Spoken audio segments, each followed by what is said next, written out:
देखिए पढ़ते तो हम सब हैं, लेकिन हमें पता कैसे चले कि हमारा स्टैंडर्ड क्या है। देखिए अगर हम अभी आपसे बात कर रहे हैं तो वहाँ कोई दिल्ली में बच्चा बैठा है जो पॉलिटी की लक्ष्मीकांत खोल करके दूसरा पेज पूरा रट रहा होगा। बात सही है। तो वो जो है ना, टाइम का हमेशा याद रखिए। टाइम हमेशा याद रखिए कि आपका टाइम सबसे ज़्यादा ज़रूरी है। अगर आप अपना वक्त निकाल कर इस पढ़ाई, दो चार लाइन ही है कि डर मुझे भी लगता था फासला देखकर, डर मुझे भी लगता था फासला देखकर, पर मैं बढ़ता गया रास्ता देखकर।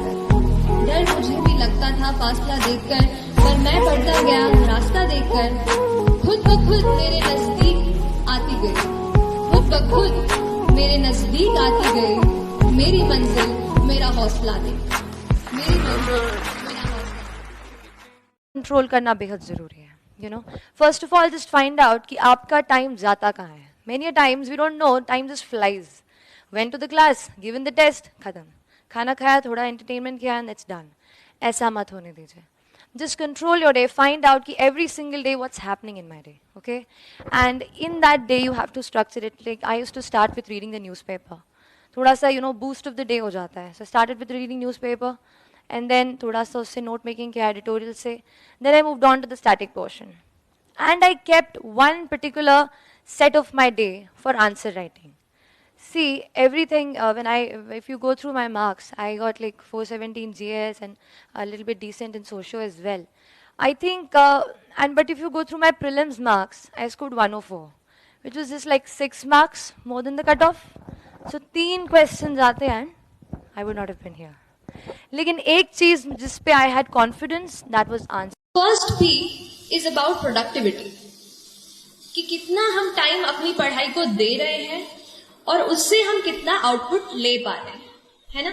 कई बार ऐसा होता है कि हम 10 से 12 मतलब है ना बिल्कुल गिन करके बैठे हैं, सुबह से इतना टाइम लगा रहे हैं, पर फिर भी अगर हम एंड में देखते हैं तो हम उतने टेस्ट सॉल्व नहीं कर पाते। क्या आपके साथ ऐसा हुआ है? तो ये चीज का प्रॉब्लम है, मेरे साथ भी होता था ऐसा ही। ये प्रोडक्टिविटी की प्रॉब्लम है। टाइम हम उतना लगा रहे हैं पर उतना रिजल्ट नहीं मिल पा रहा है। तो उसके लिए तो एक चीज ये की मैंने कि जितने भी डिस्ट्रैक्शन हमारे एनवायरमेंट में होते हैं, जैसे कि हमारा फोन सबसे बड़ा, उसका जो यूट्यूब का ऐप है, उससे जो रेकमेंडेड वीडियोस में हम चले जाते हैं, उन चीजों को थोड़ा सा मैंने कम किया।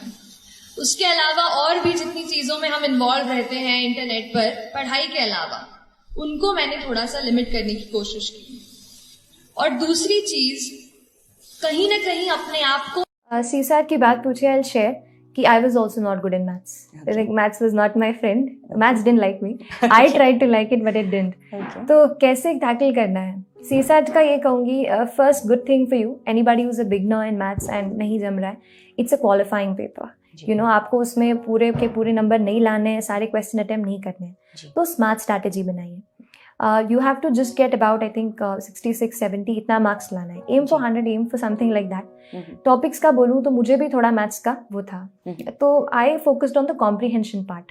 इंग्लिश कॉम्प्रीहेंशन पूछते हैं, तो आई attempted that in the paper. पहले मैंने वो क्वेश्चंस किए इंग्लिश वाले और लैंग्वेज वाले, वो कर लिए, तो आई नो कि हाँ वहाँ पे मुझे मार्क्स मिल जाएंगे। उसके बाद भी very selective while you are attempting the paper. जो क्वेश्चंस लग रहे हैं यार ये फटाक से हो सकता है, उनको आप जल्दी से अटेम्प्ट कर लीजिए। तो पेपर अटेम्प्टिंग पे वर्क कीजिए। हमेशा हम ऐसा नहीं कर सकते, वी आर नॉट एनसाइक्लोपीडियाज, हम हर चीज़ पढ़ के नहीं जा सकते। तो थोड़ा सा स्मार्ट स्ट्रैटेजी बनाइए।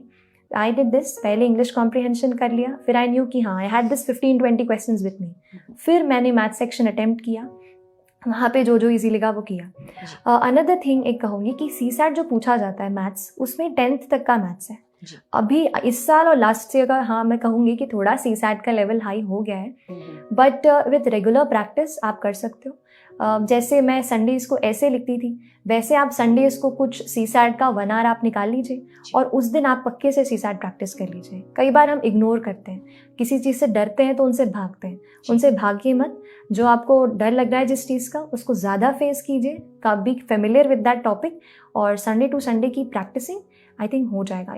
कभी कभार कॉलेज की एग्ज़ाम होती थी तो इसमें मैं अपना उतना वक्त नहीं दे पाती थी, तो उस मोमेंट पे फिर प्लानिंग ने मुझे बहुत हेल्प किया कि हम किस तरीके से अपने कॉलेज के एग्ज़ाम के लिए प्लान कर लें। जैसे मैंने इंजीनियरिंग की है और मुझे पता है कि हम इंजीनियर्स 1 महीने से ज़्यादा पहले से पढ़ते नहीं हैं। पढ़ते हैं क्या? तो वो चीज़ आप ध्यान रख सकते हो, उसको अपना स्ट्रॉन्ग पॉइंट बना सकते हो.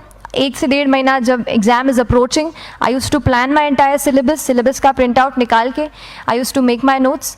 उस तरीके से उसको मैं उसको संभाल लेती थी.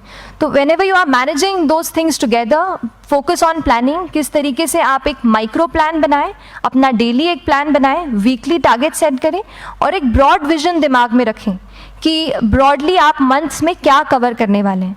अगर आप प्लानिंग अच्छे से करते हैं तो ज़्यादातर पोर्शन आपका वहीं से कवर हो जाता है. और जब आप टारगेट्स बनाते हैं, उनको टिक करते हैं, तो एक सेंस ऑफ कंप्लीशन भी आपको मिलता है कि yes, I am on the right path और मैं सही जा रहा हूँ या जा रही हूँ. तो इस तरीके से प्लानिंग पे भी इक्वली फोकस कीजिए. कभी भी ये सोच के एग्जाम का अटेम्प्ट मत दीजिएगा कि मैं देखता हूँ एग्जाम कैसा है. आपको मैं ये चीज बता रही हूँ, हम अभी यहाँ पे टाइम स्पेंड कर रहे हैं 2 घंटा, वहां पे दिल्ली में कोई बैठ के ना लक्ष्मीकांत निपटा रहा है. ये चीज की आप रियलाइजेशन हमेशा रखो. वो एक फियर दिमाग में रख दो कि वहां पे कोई है जो पढ़ाई कर रहा है, यहाँ पे अगर मैं टाइम वेस्ट कर रहा हूँ तो जब हम पढ़ाई करते हैं तो कुछ चीज़ें कॉमन रहती हैं. चाहे आप रेलवे की एग्ज़ाम दे रहे हो, चाहे आप गेट की एग्ज़ाम दे रहे हो, चाहे आप एसएसबी का फॉर्म भर रहे हो, यूपीएससी का, तो कुछ चीज़ें ना हमेशा कॉमन रहती हैं. तो वो जो कॉमन चीज़ें हैं आज उन पर हम थोड़ी सी बातचीत करेंगे. The first P is about productivity, कि कितना हम टाइम अपनी पढ़ाई को दे रहे हैं और उससे हम कितना आउटपुट ले पा रहे हैं, है ना. कई बार ऐसा होता है कि हम 10 से 12 मतलब है ना बिल्कुल गिन करके बैठे हैं, सुबह से इतना टाइम लगा रहे हैं, पर फिर भी अगर हम एंड में देखते हैं तो हम उतने टेस्ट सॉल्व नहीं कर पाते. क्या आपके साथ ऐसा हुआ है? तो ये चीज़ का प्रॉब्लम है. मेरे साथ भी होता था ऐसा ही. ये प्रोडक्टिविटी की प्रॉब्लम है. टाइम हम उतना लगा रहे हैं पर उतना रिजल्ट नहीं मिल पा रहा है. तो उसके लिए तो एक चीज़ ये की मैंने कि जितने भी डिस्ट्रैक्शन हमारे एनवायरनमेंट में होते हैं, जैसे कि हमारा फ़ोन सबसे बड़ा, उन चीज़ों को थोड़ा सा मैंने कम किया. उसके अलावा और भी जितनी चीज़ों में हम इन्वॉल्व रहते हैं इंटरनेट पर पढ़ाई के अलावा, उनको मैंने थोड़ा सा लिमिट करने की कोशिश की. और दूसरी चीज़, कहीं ना कहीं अपने आप को एक थोड़ा सा टाइम टेबल में बांधने की कोशिश की. हमारा हर दिन अलग होता है ना. कभी किसी दिन पढ़ने का मन करता है, कभी किसी दिन पढ़ने का मन नहीं करता है, लेकिन फिर भी हमको एटलीस्ट 5 to 6 आवर्स मैं कहूँगी, अगर आप किसी भी एग्ज़ाम की तैयारी कर रहे हैं तो कोई भी एग्ज़ाम जो है वो 5 to 6 आवर्स आपको रोज़ मतलब मैं कहूँगी कंसिस्टेंटली आपको देने की ज़रूरत है ना. और उसके लिए आप अपना एक कुछ छोटा सा रूटीन, भले ही सोने के पहले आधा घंटा अपना दिन जो है दूसरा वो आप प्लान कर लीजिए, क्योंकि हर दिन नया होता है. अगर एक दिन आप टाइम टेबल बना दिया, यहाँ से यही करूँगा, और एक वीक आप सोचो कि फॉलो हो जाए, तो मुझसे वो फॉलो नहीं हो पाता था. तो मैं ये करती थी कि सोने के पहले थोड़ा सा आधे घंटे में कल क्या क्या टॉपिक्स पढ़ने हैं, क्या क्या चैप्टर्स कवर करने हैं, वो सब एक बार मैं लिख लिया करती थी. जो भी प्रिपरेशन मैंने की उस पर ही बता रही हूँ कि हम सीखते हैं, इसलिए आप खुद अपनी स्ट्रैटेजी, आप अपने आप को पहचान कर अपनी स्ट्रैटेजी खुद बनाएं. मुझसे एडवाइस लीजिए, लेकिन आप वही कीजिए जो आपको लगता है कि आपके स्ट्रेंथ और आपके वीकनेस के हिसाब से काम आएगा. लेकिन फिर भी कहूँगी कि थोड़ा अपने आप को बांधो, थोड़ा डिसिप्लिन में रहो, थोड़ा सा मोटिवेट रखो, दृढ़ निश्चय रखो. और बड़ा सपना देख लिया है ना तो अपने आप को उसमें पूरा झोंक दो. सोचो कि अब लाइफ में और कुछ नहीं है, जब तक ये नहीं करूँगी ना, ये करूँगा नहीं ना, तब तक कुछ नहीं होने वाला मेरा, ना मेरा ना किसी और. तो उस तरीके का एटीट्यूड, एक फायर, एक वो पैशन अपने आप में आपको जगाना पड़ेगा. That passion will drive you and that passion will take you places. 2-4 line ही है कि डर मुझे भी लगता था फासला देखकर,